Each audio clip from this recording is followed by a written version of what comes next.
Ang ating guest na si Matteo Guidicelli, hindi pinalampas ang pagkakataon na ipakita kung paano iluto ang kanyang pambatong pasta dish. Bam!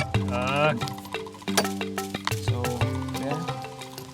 And then, when you say aglio olio, talagang oil and garlic lang ito. Yeah. But because we're here and we have fresh tomatoes, Yes. we'll just add some color. And then, syempre, in the back, we have a herb garden. We'll add some, basil. So, we like to make pitas na basil. Nice. Super bango. And it's best talagang mapitas mo galing sa farm mo mismo, tapos tatakmo ka talaga sa kusina. So, let's go check it out. And then ito, yung mga paborito kong pasta, yung mga ganito lang kasimple.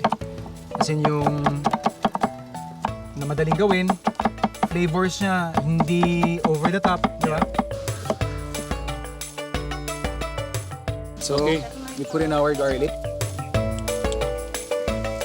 So, when you cook your aglio olio, chef, how do you like it? Toasted? How do you like it? Ako mas Not masyado? bet ko si hindi masyado. Actually on the undercook. Undercook yung garlic mo. Mas prefer ko kasi once na binagsak mo sa kanya yung pasta, and then syempre, di ba? What I normally do is nilalagyan ko pa siya ng konting pasta water. Yeah. Mas naluluto siya. Normally, pag nagpapasta ka, gusto mo rolling boil o... Boiling, Talaga, no? Ikaw? Oo, yun ang kailangan kasi pag hindi magdidikit-dikit eh. Oo. Maganda kasi sa kanya, you can pre-cook. And it will last for 7 days. Talaga?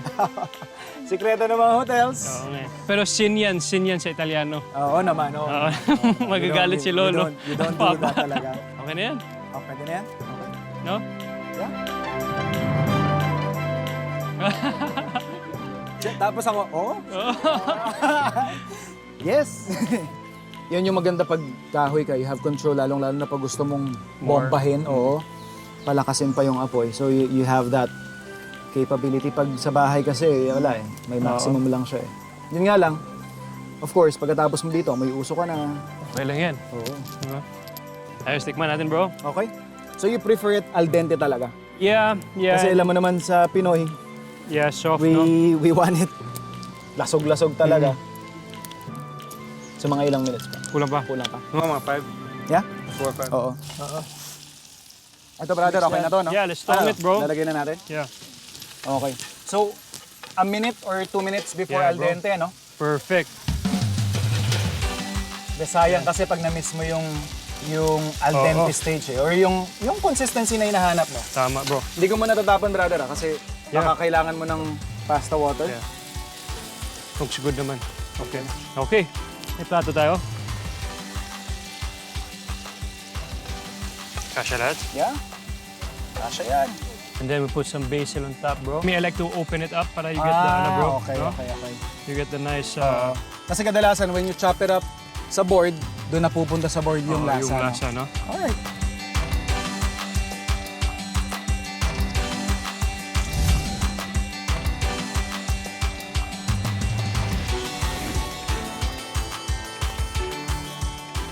Wala kasi tayong bisita, Brad, kaya eto. Salamat, Brad. Thank you. Cheers. Cheers! Cheers, cheers. Cheers, cheers, cheers. Ice to ice, bro, para good luck. Cheers. Alright. Panalo yung bawang. Ayos. Da, pero biro. Good. Good call din dun sa tomatoes. Good call. Ayos. Hindi, okay na ako dun sa seasoning. Perfect. Ayos. Thank you. Thank you, bro.